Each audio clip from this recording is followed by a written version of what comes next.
आषाढी वारी 2026च्या पार्श्वभूमीवर तरुण भारतच्या विठू माऊली या विशेषांकाचे प्रकाशन ज्येष्ठ पुरोहित संजीवाचार्य वाळवेकर यांच्या हस्ते करण्यात आले।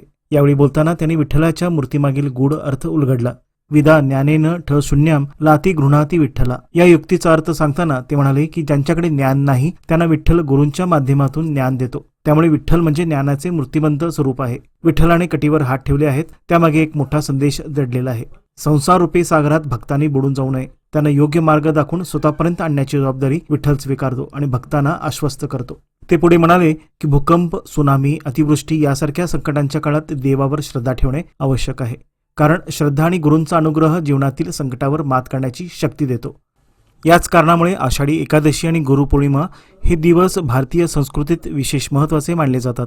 आपादमौलिपर्यंतं गुरूणामाकृतिं स्मरेत् तेन विघ्नाः प्रणश्यन्ति सिद्ध्यन्ति च मनोरथाः। आषाढ मास महत्त्वाची आहे। आषाढ मासात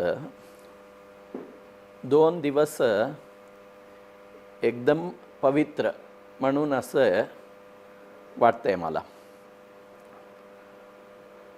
एक आहे आषाढी एकादशी। त्या दिवशी सगळ्यांनी वारकरी पूर्ण भारतातून पंढरपूरला जातात।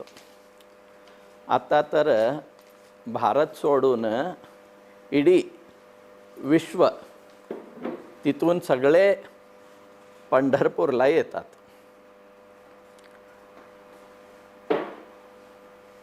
पंढरपूर हे विठ्ठलाची आवासस्थान आहे। विठ्ठलाची देवाची महत्त्व आणि ते नामच तसं आहे विठ्ठलाची। विदा ज्ञानेन ठान शून्यान लाती गृह्णाती विठ्ठलः असं। विदा म्हणजे वित्त म्हणजे ज्ञान। विदा ज्ञानेन, ठान म्हणजे शून्यान।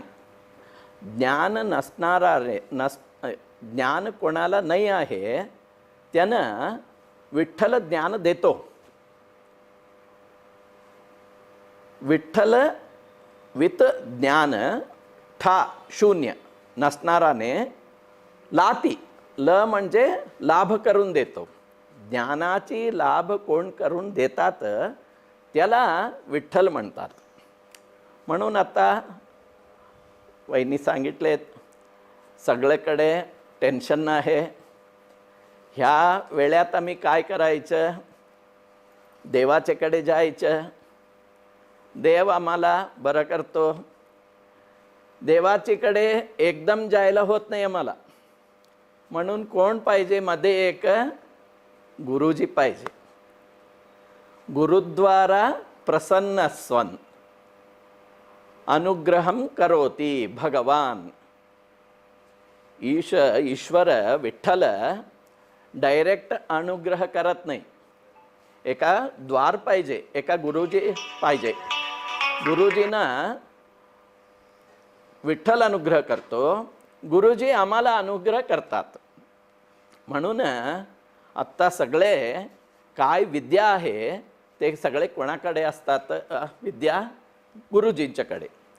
म्हणून सगळं गुरुजींना आम्ही सत्कार करावी, मर्यादा करावी। त्यांच्याकडे ज्ञान असतात, ते गुरुजींना घेऊन वारकरीत सगळे गुरुजी असतात। कोणाकडे ज्ञान खूप आहे, मोठं आहे, त्यांना गुरुजी म्हणायचं। ते काय ब्राह्मण क्षत्रिय असं काही नाही आहे।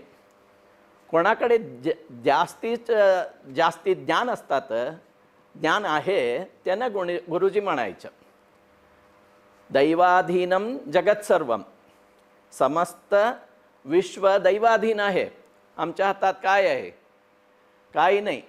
प्रारंभी तरुण भारतच्या मुख्य प्रतिनिधी मनीषा सुभेदार यांनी प्रास्ताविक करताना आज आपला भवताल अस्वस्थ करणार आहे। जगात सुरू असलेले युद्ध, देशात सुरू असलेले आंदोलन नेमके काय खरे असा संभ्रम निर्माण करणारे वातावरण आहे। अशावेळी सर्व जातीपातीच्या भिंतीपलीकडे जाऊन सर्वांना समतेच्या एकाच धाग्याने जोडून आषाढ वारी आपल्याला विनम्र भाव शिकवते. आपल्या प्रत्येकालाच पंढरपुरी जाणे शक्य नसले तरी पंढरपूरचे महत्त्व, विविध ठिकाणच्या वारी, पालख्या, दिंडी सोहळे, विठ्ठल मंदिरे यांचा आढावा घेणारा विठू माऊली हा विशेषांक तरुण भारतने प्रकाशित केला आहे असे सांगितले. आषाढी एकादशीच्या खूप शुभेच्छा. आज आपण पाहतो आहोत की आपला सगळा भवताल खूप अस्वस्थ आहे. एकीकडे युद्धाचं सावट अजूनही पूर्णपणे नष्ट झालेलं नाही. दुसरीकडे दिल्लीत जे आंदोलन सुरू आहे तेही आपण पाहतो आहोत. आणि एकूणच देशात सर्वत्र असंतोष किंवा अस्वस्थता वाटावी असंच वातावरण असताना या सगळ्या पार्श्वभूमीवर एकच एक अतिशय सकारात्मक अशी गोष्ट आपल्या सगळ्यांच्या आयुष्यात घडते आहे आणि ती महत्त्वाची आहे. ती म्हणजे आषाढीची वारी. सगळ्या जातीभेदाच्या भिंती गाडून सगळ्यांना समानतेच्या एका सूत्रात बांधून घेऊन वारी निघते आणि तोच संदेश ती संपूर्ण जगालाही देते. यावेळेला तर परदेशातूनही लोक या वारीमध्ये सहभागी झालेले आहेत. आपल्या सगळ्यांना प्रत्यक्ष पंढरपुराला जाणं प्रत्येक वेळी शक्य असतंच असं नाही. पण यासाठीच म्हणून तरुण भारतचे संपादक, समूहप्रमुख, सल्लागार संपादक डॉक्टर किरण ठाकूर यांच्या संकल्पनेतून आपण दरवर्षी आषाढीला विठू माऊली हा विशेषांक प्रसिद्ध करतो. गतवर्षी या विशेषांकाचं प्रकाशन विठ्ठल देवगली शहापूर येथील विठ्ठल मंदिरात अभ्यासक हेरंब देऊळकर यांच्या हस्ते झालं होतं. यावेळी आपण निमंत्रित केलं आहे ज्यांनी 40 वर्षापासून पौरोहित्य म्हणून अतिशय उत्तम सेवा बेळगावकरांना दिली आहे आणि जे अनंत शयन गल्लीत राहतात ते संजीव आचार्य वाळवेकर यांना आपण निमंत्रित केलं आहे. वेद, शास्त्र, पुराण यांचा संपूर्ण अभ्यास त्यांचा आहे. आणि मुख्य म्हणजे जेव्हा जेव्हा आम्ही त्यांना शुभाशुभ दिवस, मुहूर्त या संदर्भात बातमीच्या दृष्टीने फोन करतो तेव्हा त्यांनी नेहमी आम्हाला सहकार्य केलेलं आहे. त्यामुळे आज आपण त्यांना निमंत्रित केलं आहे आणि मी आता त्यांना विनंती करते की त्यांच्या हस्ते आपण या अंकाचं प्रकाशन करूया. यावेळी प्रतिनिधी रमेश हिरेमठ यांच्या हस्ते संजीवाचार्य गुरुजी यांचा शाल, श्रीफळ देऊन सत्कार करण्यात आला. या प्रकाशन सोहळ्यास तरुण भारत परिवारातील कर्मचारी उपस्थित होते.